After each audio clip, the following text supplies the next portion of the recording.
Assalamualaikum warahmatullahi wabarakatuh.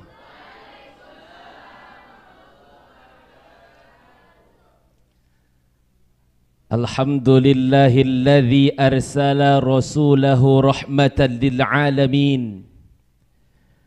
Ashhadu an la ilaha illallah wahdahu la syarikalah al-malikul haqqul mubin. Wa ashhadu anna Muhammadan abduhu wa rasuluh as-sadiqul wa'dul amin. Amma ba'd. Faqala Allah Ta'ala fi kitabihil karim. A'udzu billahi minasy syaithanir rajim. Bismillahirrahmanirrahim.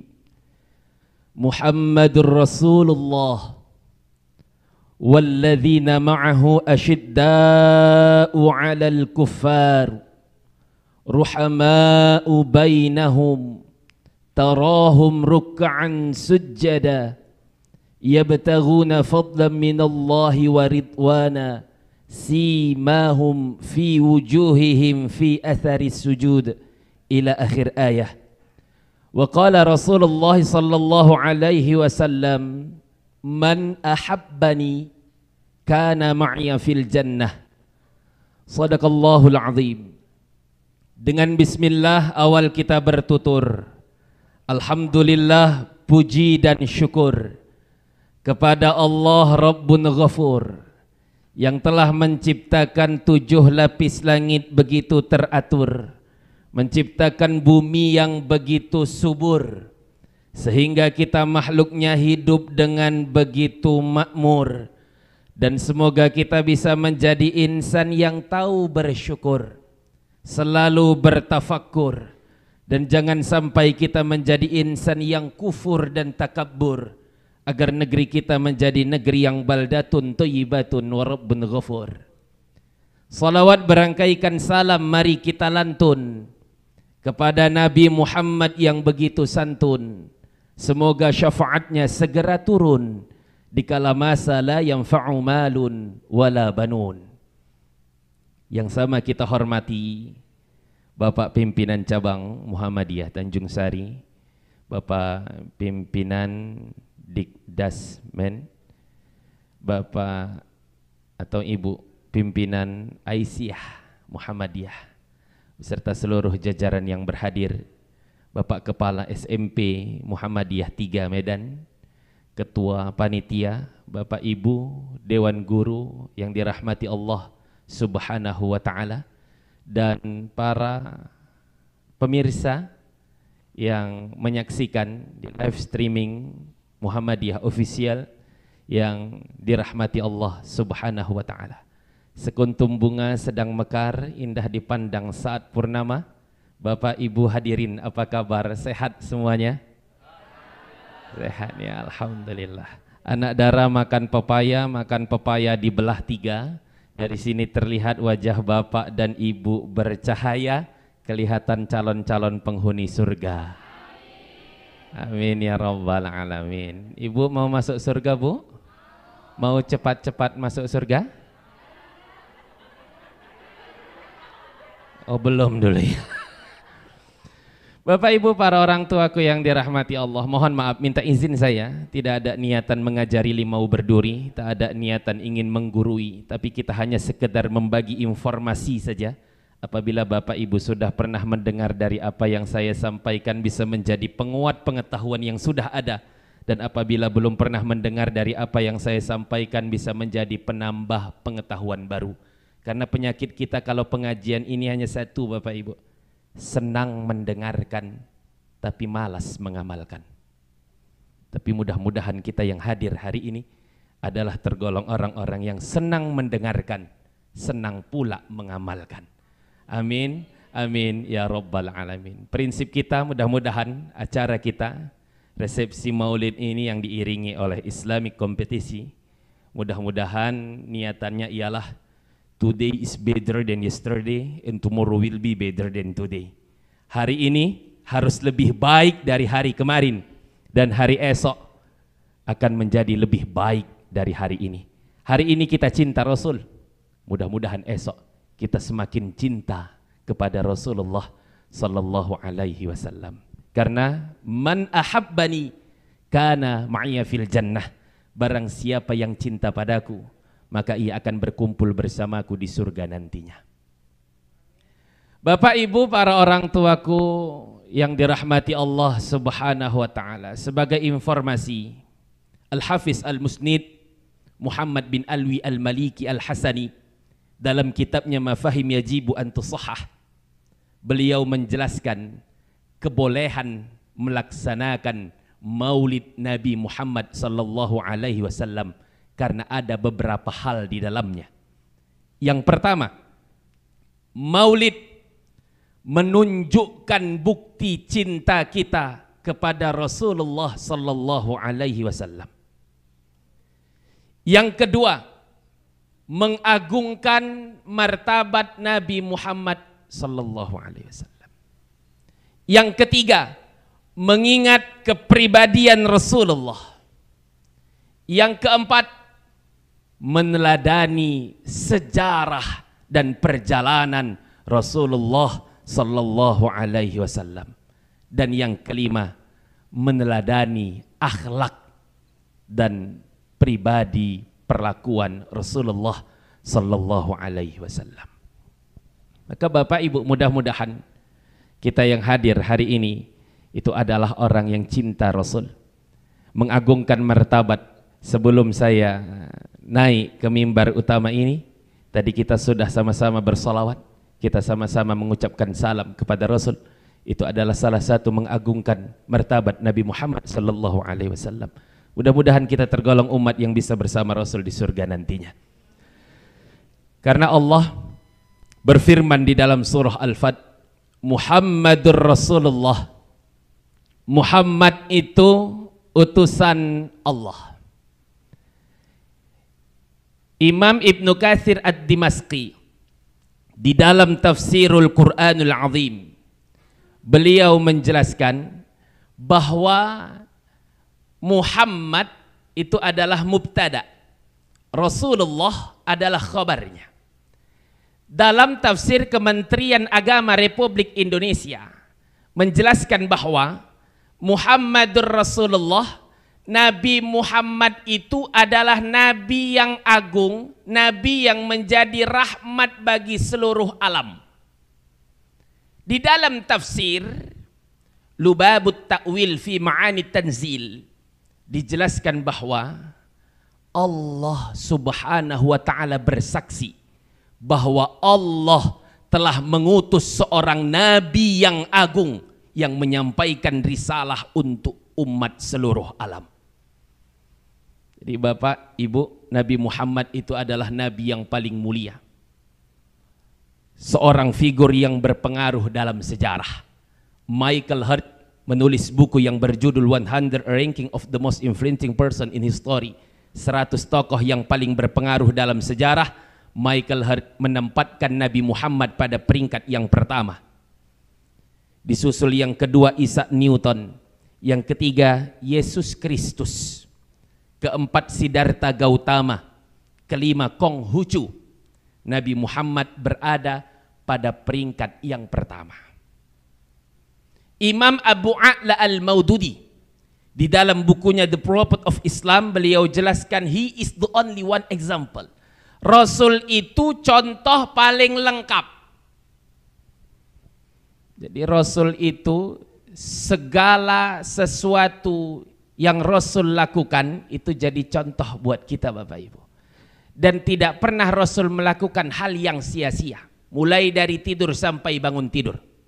Tidur Rasul saja itu contoh yang paling luar biasa. Bapak Ibu, Rasul sebelum tidur ngambil air wudhu. Selesai wudhu Rasul baca ruqyah dirinya. Rasul baca surah Al-Ikhlas, Al-Falaq, An-Nas. Setelah itu Rasul tidur menghadap kiblat, berbantalkan tangan Rasul tidur, punggung ditekuk, kaki ditekuk. Jadi kalau Rasul tertidur, maka kita akan dapat membaca kepala Nabi Muhammad bulat seperti huruf mim, berbantalkan tangan seperti huruf H, punggung ditekuk seperti huruf mim, kaki ditekuk seperti huruf dal. Kita akan dapat membaca Muhammad. Coba bandingkan sama tidur awak. Ada yang telentang, ada yang telungkup, ngences pula anak itu, la ilaha illallah. Ini tidur Rasul, contoh buat kita. Bapak Ibu, mudah-mudahan nanti malam bisa kita praktekkan tidur ala Rasulullah ini. Saya kemarin alhamdulillah, saya coba tidur ala Rasul nih Pak. Alhamdulillah, satu malaman gak tidur aku dibuatnya. Rupanya kebas juga. Gak pakai bantal, pakai tangan aja itu. Tidur Rasul. Jadi contoh. Minum Rasul nggak seperti kita sembarangan. Bahkan kita lihat ada dari saudara-saudara kita tidur pun berdiri. Sekarang kalau kita undangan di perhotelan, makannya pun berdiri. Tidur Rasul kalau minum, tidur itulah luar biasa. Kalau Rasul minum, duduk, tegukan pertama, bismillah. Selesai meneguk, alhamdulillah. Air yang masuk ke tubuh Rasul sudah dijamin bahwa air itu atas nama Allah Subhanahu wa ta'ala. Maka Bapak Ibu, sampai Al-Imam Muhammad Al-Busuri menjelaskan bahwa Muhammadur Rasulullah, Muhammad itu, Muhammad basyarun lakal basyari. Nabi Muhammad itu manusia, tapi bukan manusia biasa. Bal huwa kal yakuti bainal hajari. Ia laksana permata di antara bebatuan biasa. Jadi Nabi Muhammad manusia, tapi bukan manusia biasa. Rasul berkeringat Bapak Ibu, tapi keringat Rasul tak sama seperti keringat kita. Rasul punya istri Bu yang bernama Ummu Sulaim. Ummu Sulaim ini kalau Rasul tidur itu, alas tidur Rasul itu kain yang sudah disiapkan oleh Ummu Sulaim. Itu selesai Rasul tidur, keringat Rasul diperas pelan-pelan. Keringatnya ditaruh botol minyak wangi, disemprotkan ke baju. Tambah wangi baju Ummu Sulaim dikarenakan keringat Rasul. Ibu boleh pulang nanti? Coba kumpulkan keringat Bapak. Gak usah pakai alas-alas lah, pakai anduk kecil aja, anduk kecil. Bang, elap lah bang dulu bang keringat bang. Nah, elap, gosok-gosokkan aja ke baju. Nah, besok bawa perkumpulan, pengajian. Nah, insya Allah jangankan kawan awak, lalat pun lari dibuatnya coba. Muhammadun basyarun lakal basyari. Nabi Muhammad manusia, tapi bukan manusia biasa. Ini kata Al-Imam Muhammad Al-Bushari. Bal huwa kal yakuti bainal hajari. Ia laksana permata di antara bebatuan biasa. Yang harus kita contoh lagi Bapak Ibu, ini para pemirsa, para siswa SMP Muhammadiyah adalah akhlak Rasul. Tadi sudah dijelaskan oleh Bapak Dikdasmen kita bahwa Rasul itu akhlaknya Al-Quran. Sahabat nanya kepada Aisyah, ya Aisyah, kaifa khuluqur Rasul? Bagaimana akhlak Rasul? Aisyah menjawab, khuluquhul Quran. Akhlak Rasul adalah Al-Quran. Ternyata Bapak Ibu sudah banyak yang mensurvei akhlak anak-anak yang dekat dengan Al-Quran, akhlak anak-anak yang menghafal Al-Quran dengan akhlak anak-anak yang tidak bisa membaca Al-Quran itu berbeda. Maka dekatkan anak-anak kita dengan akhlak. Sekarang kita sedang mengalami erosi moral, dekadensi moral. Akhlak anak-anak kita Bapak Ibu, mohon maaf, sudah jauh dari apa yang diinginkan oleh orang-orang tua kita dulu, apa yang diterapkan orang-orang tua kita dulu. Ini tugas berat kita.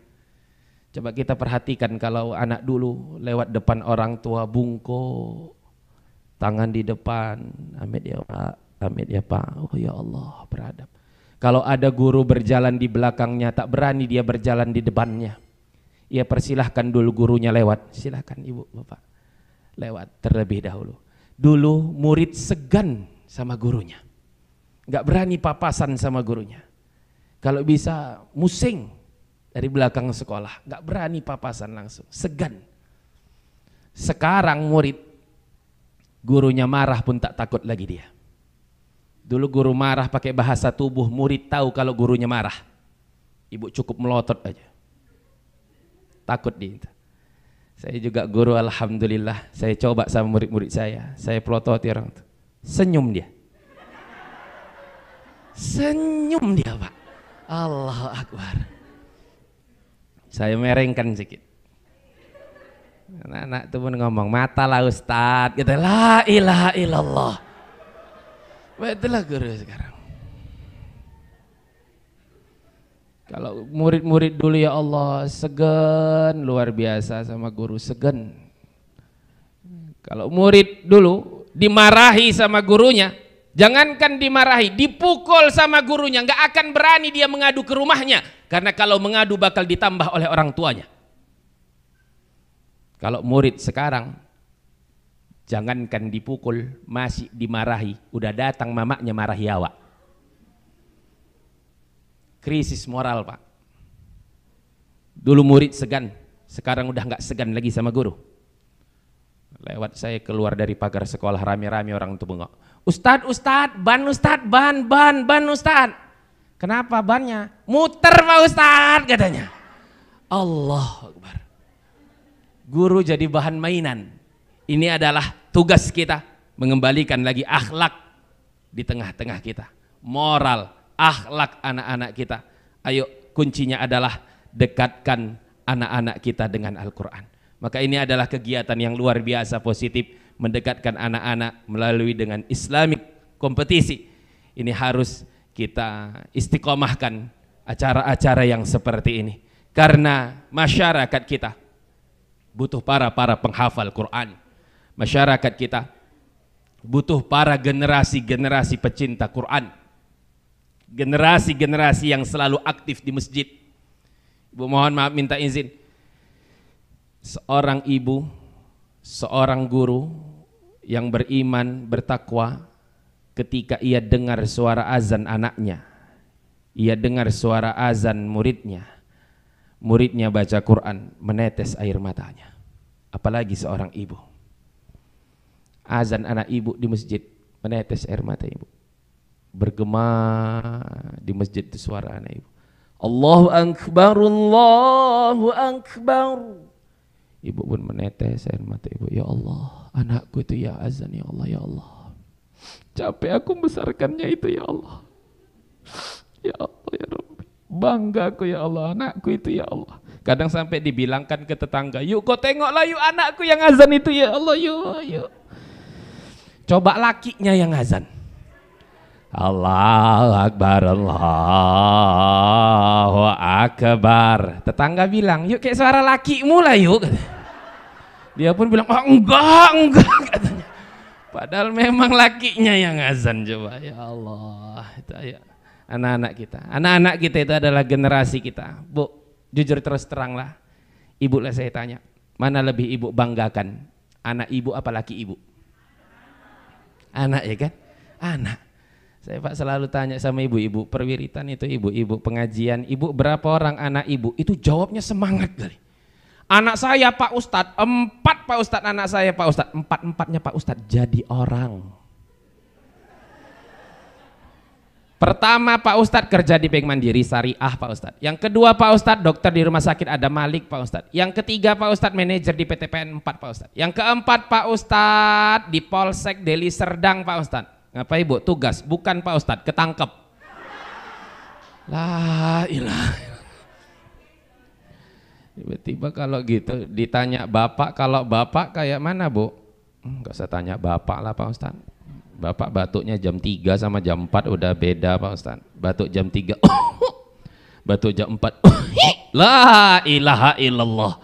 Mudah-mudahan ayo generasi kita adalah generasi Al-Quran. Kita dekatkan anak-anak kita dengan masjid, anak-anak kita menjadi anak-anak yang mencintai masjid. Kita lanjutkan ayatnya Bapak Ibu. Walladzina ma'ahu, dan orang-orang yang bersamanya. Imam Ibnu Katsir Ad-Dimashqi ini menjelaskan bahwa orang yang bersama Rasul ini adalah para sahabat. Akan tetapi di dalam tafsir At-Tabari dijelaskan bahwa orang-orang yang bersama Rasul adalah orang-orang yang beriman kepada Rasul, orang-orang yang mengikuti ajarannya, dan orang-orang yang menjalankan sunnah-sunnahnya. Berarti kita kemungkinan akan bersama Rasul di surga nantinya. Tapi ada beberapa hal, tugas yang harus kita kerjakan. Yang pertama, asyidda'u 'alal kufar, tegas terhadap kekufuran. Dalam tafsir Kementerian Agama Republik Indonesia dijelaskan bahwa tegas terhadap kekufuran ini adalah tegas terhadap orang-orang yang menghina dan merendahkan agama kita. Sekarang Bapak Ibu, banyak orang-orang yang menghina agama kita, merendahkan agama kita, melecehkan Al-Quran kita, melecehkan Nabi kita. Ada sebuah isu Islamofobia. Islamfobia. Islam itu agama yang keras. Islam itu agama teroris. Pokoknya Islam itu agama yang kejam. Sampai isu seperti itu pun dikeluarkan demi merendahkan martabat kita. Maka kita harus tegas terhadap ini. Ruhama'u bainahum. Tegas yang kedua, saling berkasih sayang di antara kita. Kompak, guyub, bersatu. Jangan sampai kita berpecah belah. Jangan sampai kita saling gontok-gontokan, saling salah menyalahkan. Tapi kita harus tetap kompak, guyub, bersatu. Bak kata Imam Al-Ghazali, kun kal yadain wala takun kal udhunain. Jadilah seperti dua tangan dan jangan jadi seperti dua telinga. Lihatlah kedua tangan yang selalu kompak, kata Imam Al-Ghazali. Tangan kanan gatal, kiri garukkan, kiri garuk. Tangan kiri gatal, kanan garukkan, garuk lagi kanan. Dua-dua gatal, garuk, garukan, garuk. Itulah tangan kompak, tangan itu. Dan jangan jadi seperti dua telinga. Telinga kanan mendekat, kiri menjauh. Kiri mendekat, kanan menjauh. Kanan kemasukan air, kiri yang dipukul-pukul. Gak pernah kompak. Maka ayo kita kuyup, kompak, bersatu. Kita terus jalin silaturahim di antara kita. Bapak Ibu, para orang tuaku yang dirahmati Allah Subhanahu wa ta'ala. Jangan sampai kita tinggikan ego kita. Jangan sampai kita keraskan hati kita. Ibu, mohon maaf minta izin saya. Silaturahim sama Bapak harus dijaga. Tali kasih sayang sama pasangan harus dijaga. Pak, Bu, mohon maaf Bu. Jangan sampai Ibu berbicara dengan suami orang lembut luar biasa. Tapi berbicara sama suami sendiri entah apa-apa yang keluar. Pak, mohon maaf Pak. Jangan sampai kita sama orang lain, sama kawan-kawan kita, loyalnya luar biasa. Udah makan aja nanti aku yang bayar. Tapi kalau sama istri sendiri pelitnya, na'udzubillah. Bang belilah bang baju bang sekali-sekali apa beli baju, kau udah tahu corona covid kayak gini, mikir kenapa kau susah katanya. Akhirnya Pak, semakin pelit kita Pak, semakin hebat indera penciuman ibu-ibu nih. Dimana kita selipkan duit tahu dia. Selipkan di jok kereta ketahuan, selipkan di bawah lemari ketahuan, ketinggalan di kantong celana di balik pintu. Gitu awak tanya, lo dek mana duit 200.000 di kantong celana bang? Gak usah fitnah katanya. Padahal di rumah tuh cuma 3 orang, awak, dia, anak usia 10 bulan. Ujung-ujungnya ngomong pula itu, udahlah bang ikhlaskan aja bang katanya. Ya ikhlaskan, namanya kau malingnya pula, ikhlaskanlah. Ya Allah, ayo Bapak Ibu silaturahim kita. Ibu, Rasul katakan, fadkhulil jannah min abwabil jannah. Ibu bisa masuk surga dari pintu mana saja, tapi ada syaratnya. Yang pertama, idza shalatil mar'ah khamsaha, jaga salat 5 waktu. Jangan sampai bolong-bolong, jaga. Terkadang kita pun sebagai guru sibuk waktu kita, yang mana ngerjai RPP, nilai, rapot, tinggalan sholat 5 waktu. Akhirnya sibuk nulis RPP, jam 3 baru sholat zuhur, pulang ke rumah jam 6 baru sholat asar, karena sibuknya kerjaan kita. Yang kedua, wasamat syahroha, berpuasalah di bulannya, bulan Ramadan. Kalau ada yang tinggal ganti. Wahafizat farjaha, jaga kemaluan, setia, jaga marwah, tutup aurat. Jangan sampai, mohon maaf, minta izin saya, waktu kita mengajar pakai jilbab, begitu kita keluar membuka jilbab, mohon maaf, jaga aurat, jaga marwah kita. Bapak, ibu, para orang tuaku, hafizat farjaha. Jangan sampai kita banding-bandingkan suami kita dengan suami orang lain. Mohon maaf. Nampak suami orang agak ganteng sedikit, awak pun ngomong, ya Allah, beruntungnya lah ibu tuh suaminya udahlah ganteng, mancung, putih, pas macam Ustadz Untung nampakku mirip. Kayak gitu ya, contoh. Enggak lah macam suamiku adalah pendek, hitam, jelek, galak, males, ya Allah, pening aku mikirinya, ya Allah. Ha, itu mana. Lebih bagus ibu, mohon maaf, lebih bagus suami jelek tapi setia daripada ganteng selingkuhannya di mana-mana. Betul ibu? Saya sampaikan ini Pak di jamaah saya, ada ibu-ibu ngomong, Pak Ustadz salah Pak Ustadz. Loh, kok salah ibu? Iya Pak Ustadz bilang lebih bagus suami jelek tapi setia daripada ganteng selingkuhannya di mana-mana. Ya betul lah bu, salah. Karena suami saya udah jelek, selingkuh pula dia. La ilaha illallah. Lengkap penderitaan ibu tuh. Hafizat farjaha, wa hafizat farjaha. Dan yang terakhir adalah ini yang paling berat bu, wa ta'at zaujaha, taat kepada suami. Apapun yang dilakukan, diperintahkan bapak, ikuti, taati. Kalau suami kita soleh, kita taat kepadanya, biasa itu bu. Tapi kalau suami kita kasar, suami kita sering menyakiti hati kita, tapi kita tetap taat kepadanya, ini baru luar biasa.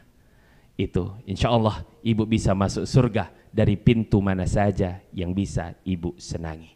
Ruhama'u bainahum, saling berkasih sayang diantaranya.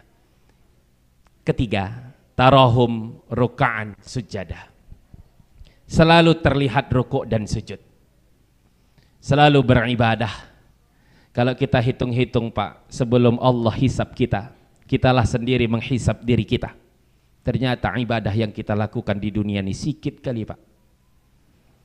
Usia kita, kalau kata Rasul, a'mar ummati baina sittin ila sab'in, umur umatku itu antara 60 sampai 70 tahun rata-ratanya. Berarti kalau usia kita hari ini, Bapak Ibu misalnya 50 tahun, berarti ada waktu 13 tahun lagi. Kalau usia Rasul 63 tahun. Kalau hari ini usia kita 60 tahun, berarti ada waktu 3 tahun lagi.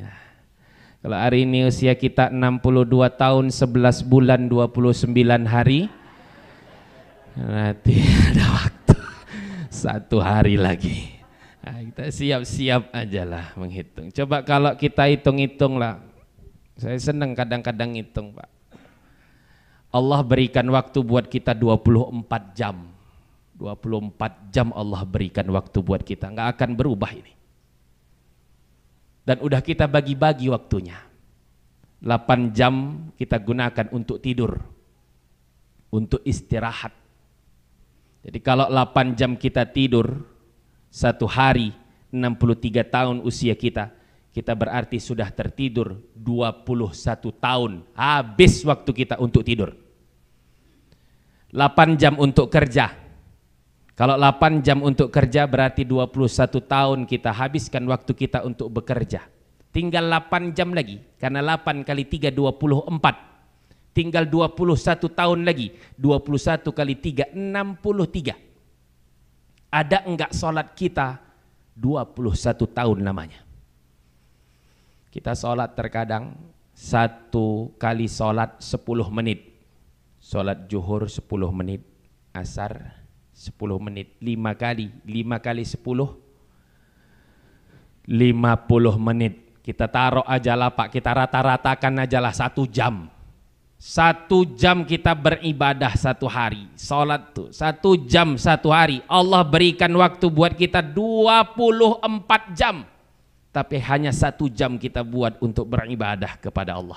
Kalau 1 jam kita gunakan 1 hari, 63 tahun usia kita, kita baru sholat paling-paling hanya 2 tahun, 7 bulan, 14 hari.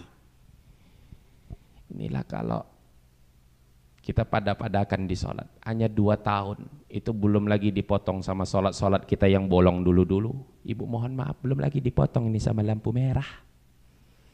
Ibu, maka dari itu ayo perbanyak amal ibadah kita, perbanyak amal ibadah, perbanyak menghadiri pengajian. Karena kalau kita menghadiri pengajian, hadir pun kita sudah dicatat malaikat, mendapatkan ilmu, mendapatkan pahala. Baca Al-Quran, banyak-banyak bersedekah, insya Allah itu adalah menambah. Sebelum kita dihisap, kita hisap diri kita, mana lebih banyak pahala atau dosa yang kita kerjakan. Karena kita akan kembali, kematian pasti akan datang menghampiri kita. Waktunya saja kita tidak tahu, tapi kematian pasti akan datang menghampiri kita. Kita persiapkan diri kita persiapkan bekal kita. Ya bataghuna fadlan minallahi wa ridwana, mencari keridhaan Allah Subhanahu wa taala. Simahum fi wujuhihim min atharis sujud. Mudah-mudahan di muka dan wajah-wajah kita terpancar bekas-bekas sujud, yaitu cahaya, nur, indah ketika dilihat. Berarti yang dimaksud dengan atharis sujud adalah cahaya. Mudah-mudahan kita semua bisa berkumpul dan bersama Rasulullah di surga nantinya. Amin. Amin ya rabbal alamin. Bapak Ibu, para orang tuaku yang dirahmati Allah, mohon maaf, minta izin saya kalau ada kata-kata saya yang kasar, maafkan saya, karena saya memang makhluk kasar, bukan makhluk halus. Saya orang Batak Pak, marga saya Sitorus. Jadi kalau Sitorus orang Batak, ya memang agak identik sama kasarnya kami orang Batak. Tapi mohon maaf, minta izin saya Ibu, jangan rendahkan kami orang Batak. Karena kami merasa orang Batak ini adalah suku yang paling terzolimi di Indonesia. Asalkan keras sikit Batak yang kena, asalkan jorok sikit Batak yang kena. Rumahnya jorok dibilang rumah Batak, keretanya jorok dibilang kereta Batak, anaknya jorok dibilang ya Allah nak joroknya lah kau nak, pas macam anak Batak nampak aku, sakit kali hatiku, betul sakit kali, mendenyut itu macam kami orang paling jorok di dunia nih, betul. Mudah-mudahan kalau ada Bapak Ibu kayak gitu bertobatlah, mudah-mudahan diterima taubat Allah Subhanahu wa taala. Demikian, billahi taufiq wal hidayah. Assalamualaikum warahmatullahi wabarakatuh.